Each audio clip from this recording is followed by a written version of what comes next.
Aloha and welcome to the Future of Senior Fitness. I'm your host, Miles Diaz, Master Trainer and Certified Senior Fitness Specialist. We are continuing our discussion on the impact of aging on the neurological system, and in today's episode, we'll focus on common brain ailments associated with aging. We generally tend to associate aging with brain disease and dementia. Dementia is a general term for a decline in mental ability severe enough to interfere with daily life. Dementia is not a specific disease. It's an overall term that describes a wide range of symptoms associated with a decline in memory or other thinking skills severe enough to reduce a person's ability to perform everyday activities. Memory loss is an example, and Alzheimer's is the most common type of dementia. Alzheimer's disease accounts for 60 to 80% of cases. Vascular dementia, which occurs after a stroke, is the second most common dementia type. But there are other conditions that can cause symptoms of dementia, including some that are reversible, such as thyroid problems and vitamin deficiencies. Dementia is often incorrectly referred to as senility or senile dementia, which reflects the formerly widespread but incorrect belief that serious mental decline is a normal part of aging. Globally, dementia affects 36 million people. About 10% of people develop the disease at some point in their lives. It becomes more common with age. About 3% of people between the ages of 65 and 74 have dementia, 19% between 75 and 84, and nearly half of those over 85 years of age are affected. While symptoms of dementia can vary greatly, at least two of the following core mental functions must be significantly impaired to be considered dementia: memory, reasoning and judgment, ability to focus and pay attention, communication and language, and visual perception. People with dementia may have problems with short-term memory, keeping track of a purse or wallet, paying bills, planning and preparing meals, remembering appointments, or traveling out of the neighborhood. To help us better understand common brain ailments associated with aging, we are fortunate to have Dr. Anthony Morrow join us. Dr. Morrow has been in clinical practice of neurology in Honolulu from 1980 to 2014 at Queens Medical Center, where he recently retired. He is board certified in neurology, psychiatry, and in internal medicine. He was a past chief of the Service Division of Neurosurgery and Neurology at the Queens Medical Center, and past founder and director of the Movement Disorder Clinic, also at the Queens Medical Center. Doctor, welcome back to the show, and thank you for being here again with us today. My pleasure again. You know, we're going to discuss common medical conditions and brain ailments that occur as we age. You know, most people think of brain ailments and they think of dementia. But there are very many different types of ailments that occur when we age. So why don't you go ahead and let us know what those are, and go ahead and start off with, I guess, stroke? Sure, sure. So stroke is very important, and stroke, of course, is more common in the elderly than in the young. Stroke is the third, or sometimes listed as fourth, leading cause of death, and it's the leading cause of disability. Stroke is the sudden loss of function in an area of the brain due to a problem with the blood supply. Generally an occlusion, but sometimes a hemorrhage. The signs of stroke are a sudden loss of strength, or a sudden loss of sensation, or a sudden loss of language, or a sudden loss of vision, or a sudden loss of ability to walk, or a sudden loss of balance. And if these conditions occur, the treatment is you call 911 and you get to a hospital as soon as possible. The contributing factors to stroke, in addition to age, are factors that create cardiovascular disease, which are smoking, blood pressure, diabetes, high cholesterol, and there's an association with obesity. And all the things we can control. That's right. These Pretty are all much control. These are all modifiable. There are other factors that we can't control, like family history. Right. But the incidence of stroke is declining and would decline much more, and would fall from the leading causes of death, and hopefully would fall from the leading cause of disability if there were greater attention, and when there will be greater attention to the modifiable risk factors: cigarette smoke, high blood pressure, cardiac disease, diabetes, cholesterol. And important in the management of these conditions, the risk factors, is exercise and diet. Exercise and diet will go a long way towards modifying blood pressure, glucose metabolism, cholesterol metabolism, and combat obesity. And of course, cigarette smoking is its own issue. So stroke is an important contributor to cognitive loss and is, as we said, an important cause of disability. And you had mentioned just a while ago that it's important to call 911. So tell our viewers why, because I know that if you do it right away, there's a chance of it not being as bad, right? That's right. When a stroke occurs, there are treatment options. There are treatment options that can reverse a stroke or can mitigate the effects of a stroke, reduce the effects of a stroke. And the treatment options are time dependent. And as we say, time is brain. The sooner a person reports to a medical facility with symptoms of stroke, the greater the array of treatment options. And the clock is ticking. So it's best not even for family members to drive, call 911, get medical attention immediately. And again, those features are loss of strength, or loss of sensation, or loss of speech, or loss or change in vision, or loss of ability to walk, or loss of balance. Okay, so as soon as someone starts feeling that, it could possibly be a stroke, and that's the best thing to do, call 911. Right. Now, these clots can occur in the brain as well as other areas in our system? Vascular occlusions can be a problem anywhere in the body. When there's a stroke, it's a blood clot or a burst blood vessel in the brain. Sometimes the blood clot forms in the heart and is ejected from the heart, and that's a process that's managed, prevented, or treated by a primary care physician and possibly a cardiologist. So clots can go from the heart to the brain, but we're talking about that. That's a significant source of stroke, but also occlusions in the vascular system can occur in the brain itself. Okay. And I guess that's why that's so important that we brought that up first, because even though people associate aging with dementia, stroke is, like you said, the third or fourth leading cause of death. So and preventable to some extent with good exercise, regular exercise, and diet. And medical care. And medical care. Right. Okay. So why don't we talk about dementia next? Right.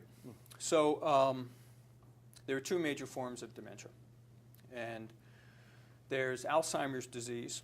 And I'll speak broadly of Alzheimer's as the catchphrase for all the degenerative conditions that lead to loss of cognitive function. Okay, it's the most common one, right? Yeah, it's the most common, and there are several others, and there's little value into meandering through the different names. But Alzheimer's, and then there's vascular dementia.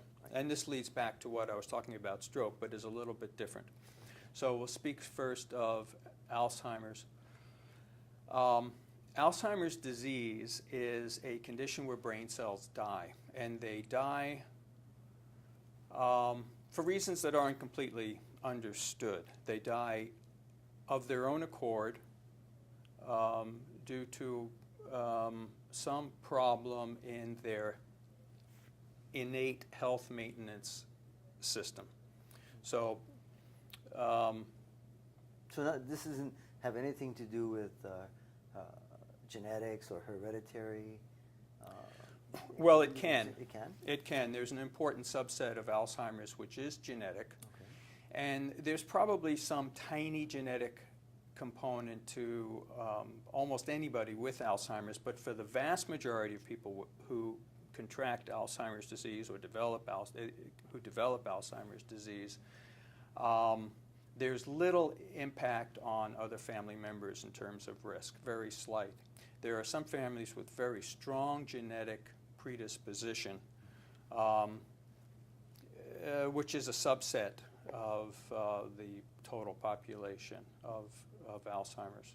Okay. For some other reason, innate reason, the body is predisposed, if it's not hereditary, to some kind of, is it an immune type of problem, or what causes the cells to die? Well, we don't know. Uh-huh. Actually, there are almost too many theories to count. We know a lot of things that are associated with Alzheimer's. There's a difficulty in metabolizing protein within the brain cells, and people speak of amyloid and tau protein. There is a theory about immune reaction in the brain. The basic cause is not understood.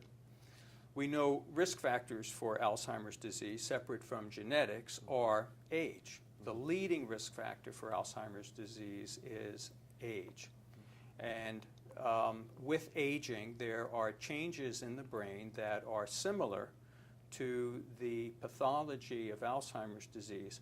But there's an important distinction between aging and normal aging and its effect on cognitive function, and Alzheimer's disease and its impact on cognitive function. And that is disability. That with normal aging, people retain the ability to learn, they retain the ability to solve problems. It might take them a bit longer.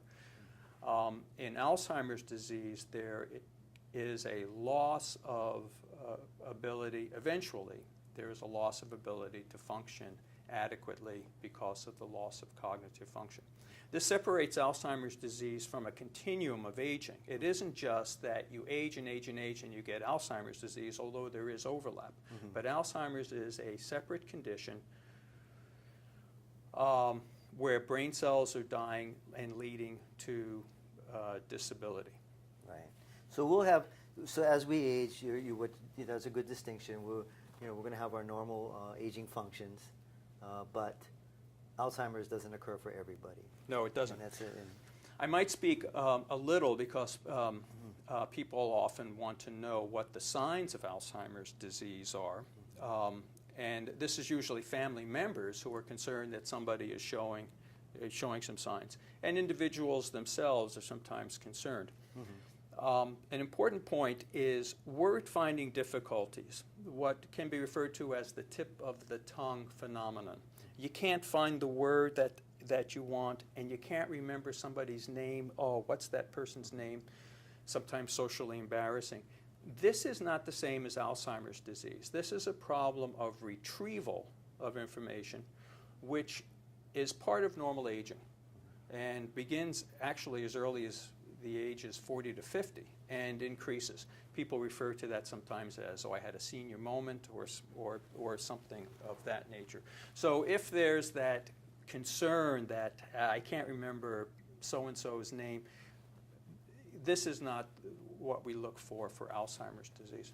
Signs of somebody who had Alzheimer's disease most commonly would be problems with memory, not retrieval, but with memory, such as repetitive questioning.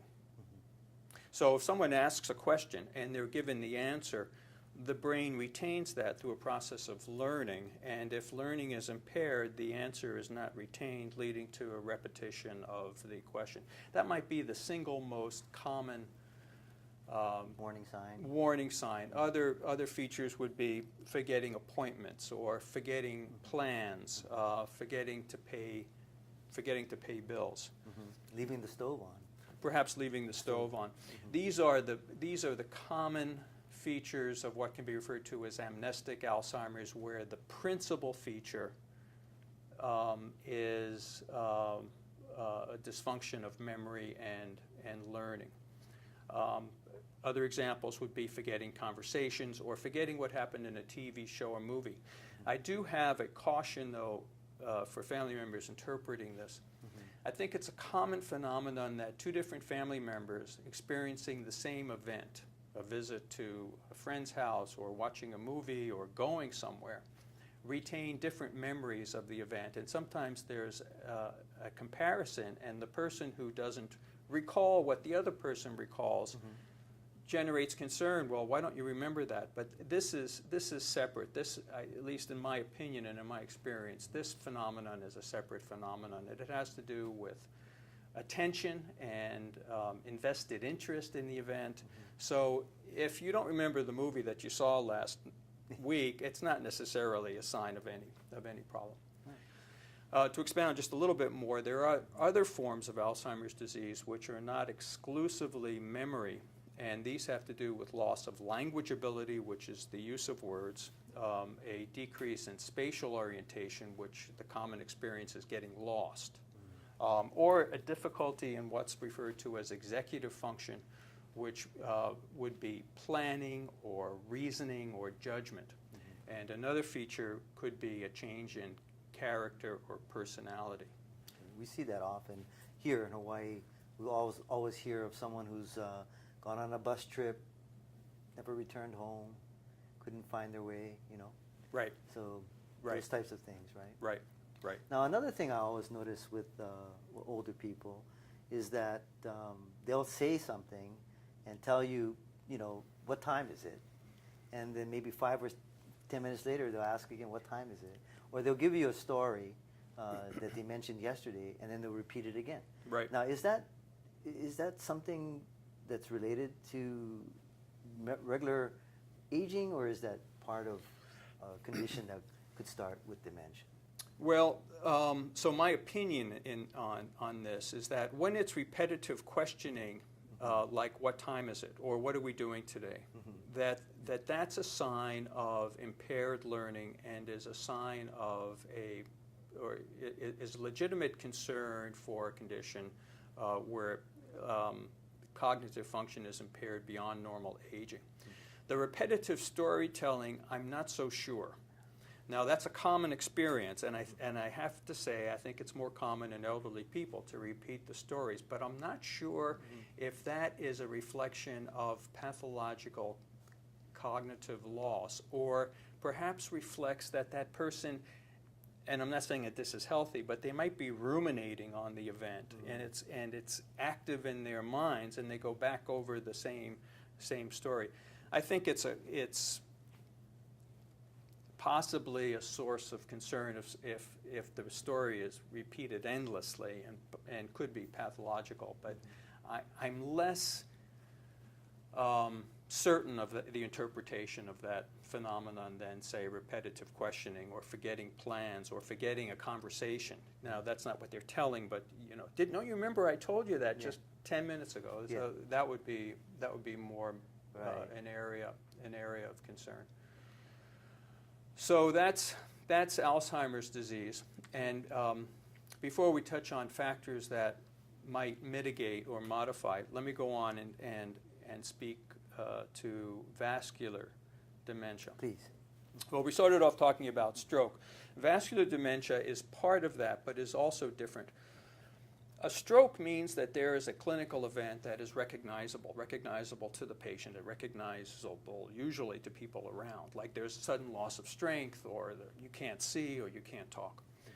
And a stroke is caused by a block in blood flow or a rupture of a blood vessel in an area causing damage. But there are other strokes which are referred to as silent strokes, where there is damage to brain due to damage or degeneration in tiny arteries in the brain. And these events are not clinical events where there is a noticeable and succinct and abrupt and finite change. Rather, if there's an accumulation of tiny areas of damage to the brain from very small vessel disease, this leads to a loss in brain function and cognitive function.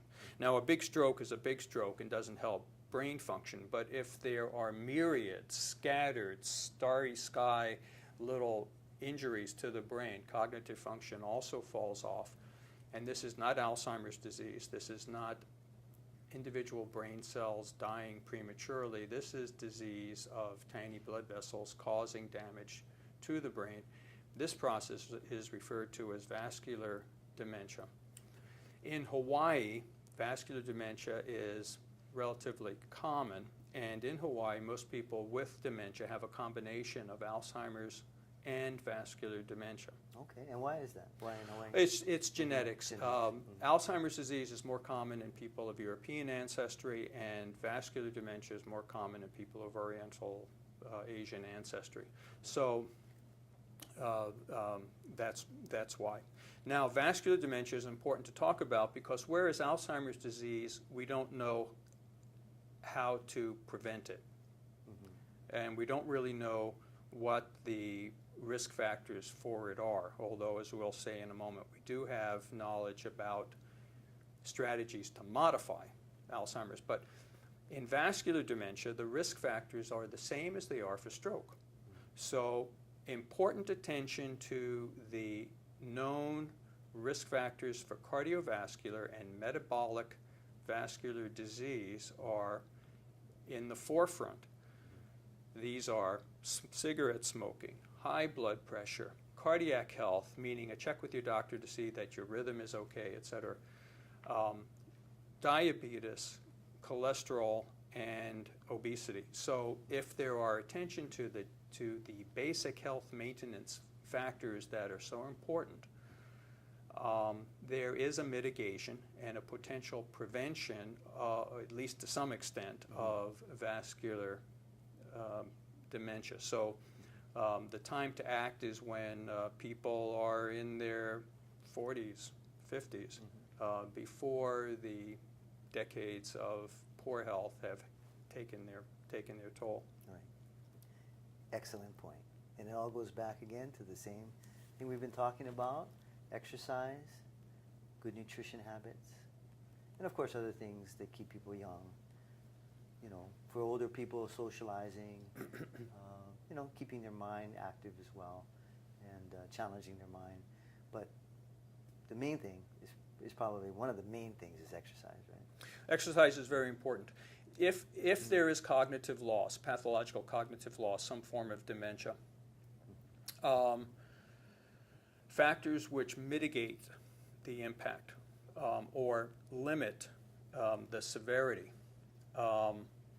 First of all, we should mention the concept of cognitive reserve. This is another area of research and epidemiological study which has provided very interesting information.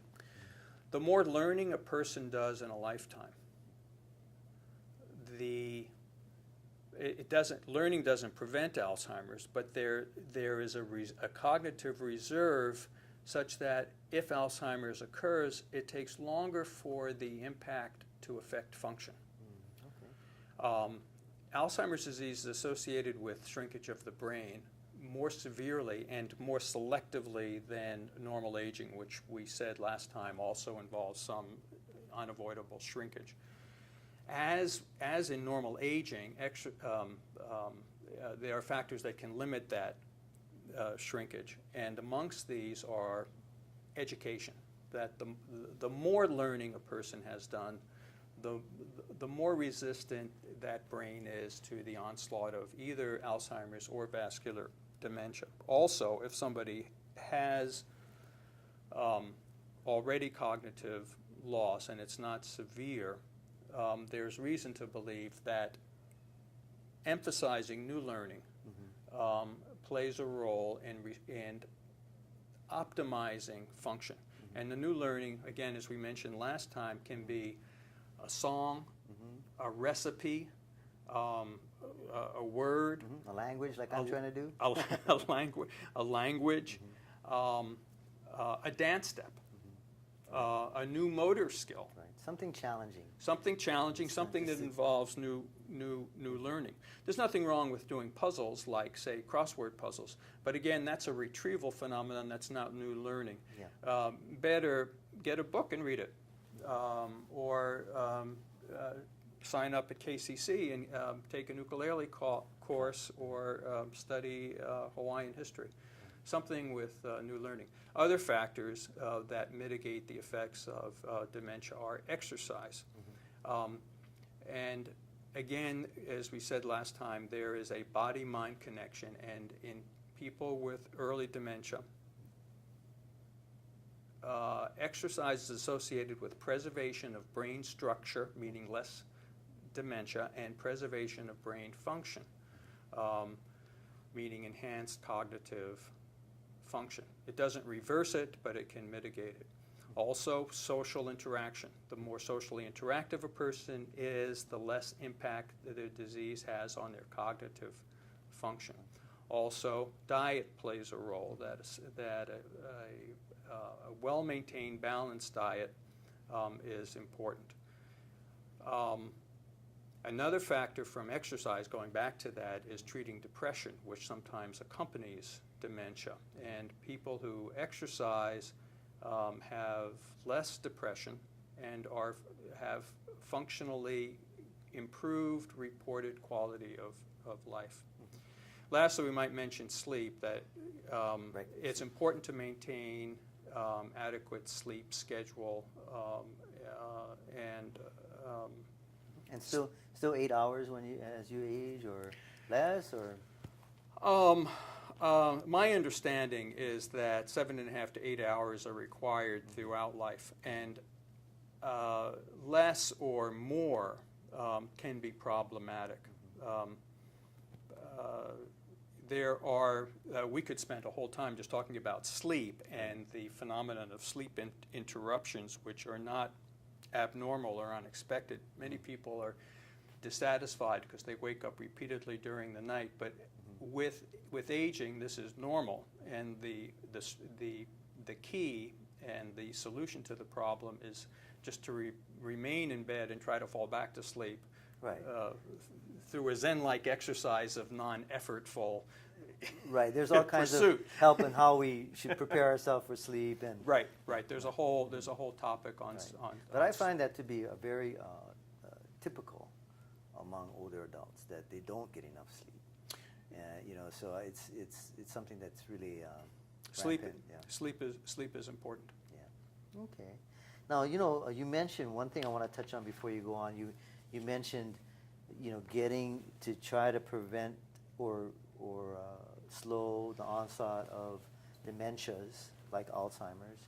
That exercise in your 40s and 50s is good. So that we want people to know, but we also want people to know that exercise is good at any time. I mean, even after 40s, 50s, but maybe it can't help with diminishing the chances of getting dementia and Alzheimer's unless they start younger.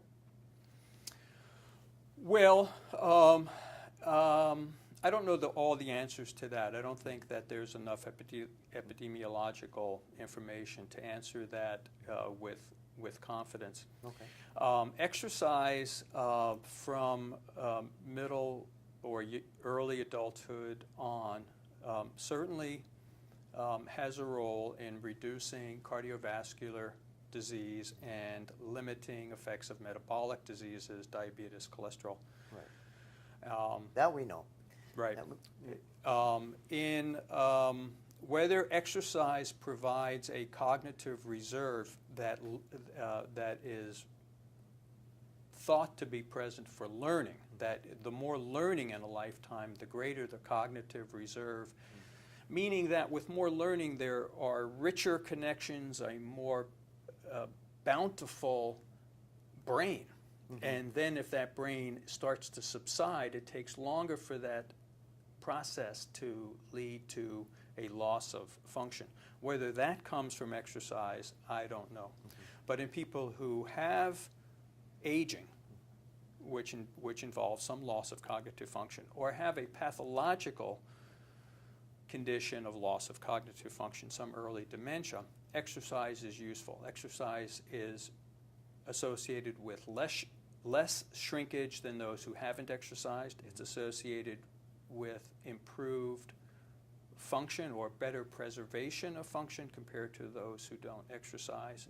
It's associated with improved sense of quality of life. And there's another aspect that it maintains physical health and function, reducing something else we're going to touch on later, which is trauma, and also translates into enhanced functional capacity and independence. So. Okay, and I noticed that Alzheimer's disease accounts for 60 to 80% of the cases, correct? That are out there as far as dementia goes?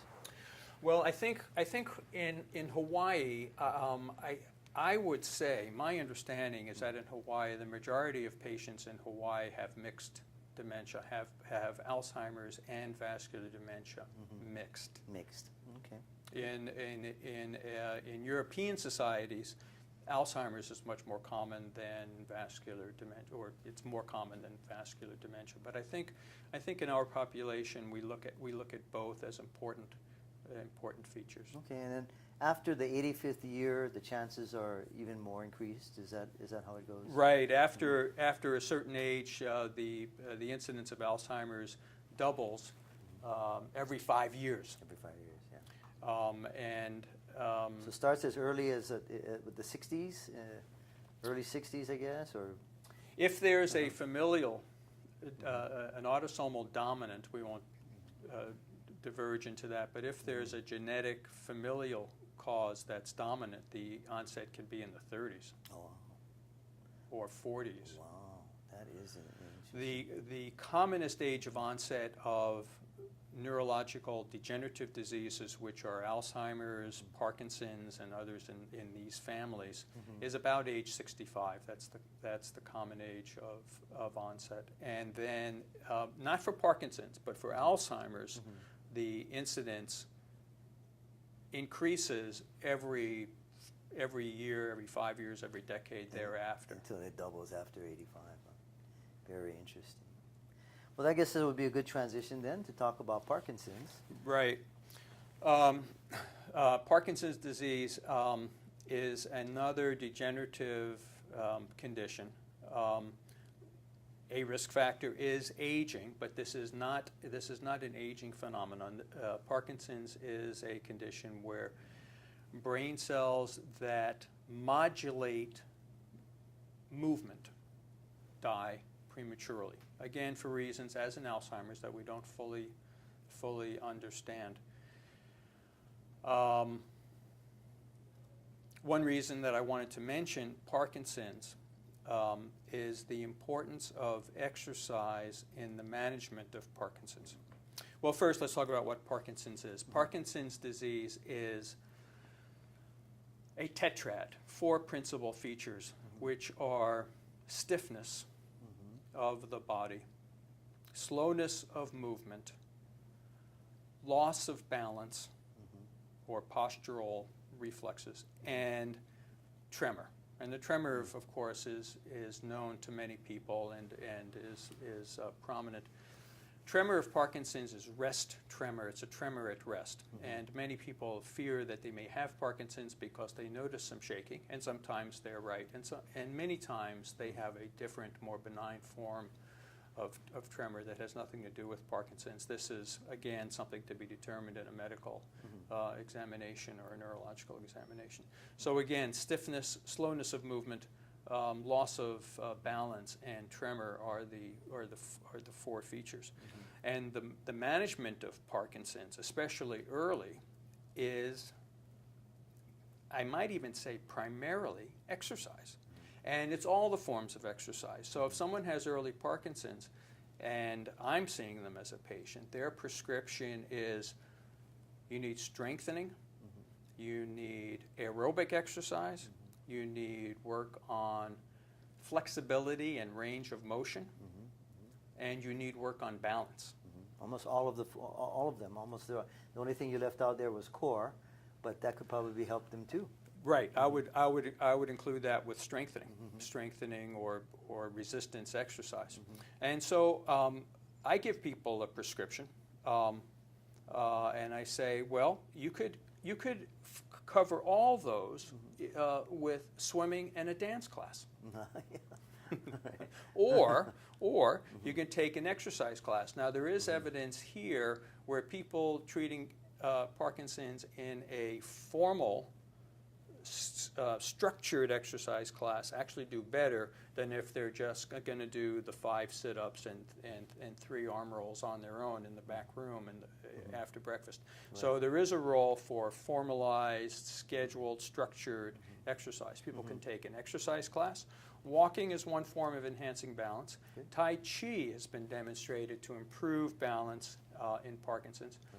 And the importance of emphasizing balance is that balance continues to deteriorate through a person's course with Parkinson's and will lead to falls and injuries. So balance is a skill. It's a skill that can be enhanced with practice and learning. And like playing a scale on a piano, you can practice and play it better. You can practice your balance and have better balance and reduce your risk of falling. And the other part of avoiding falling is strength. And that's where the core comes in. Right. You need core strength between the knees and where the microphone is right. in the core in order to catch the stumble and prevent the injurious tumble. Right. Now you probably want to touch on trauma and let us know. I mean, you kind of alluded to especially falls and what can happen with that. I wanted to mention trauma because it's such an important risk for the elderly. And trauma, of course, there's many forms of trauma, and I'm not discussing the phenomenon of being hit in a crosswalk, which is a big problem in Hawaii. I'm talking about right. I'm talking about falls at home. That's where the majority of the tragic falls will occur, sometimes at night, on the way to the bathroom, tripping, hitting the head on the dresser. This can be the last major event in a person's life because the fall can cause serious injury resulting in hospitalization, and then a cascade of complications can ensue. Right.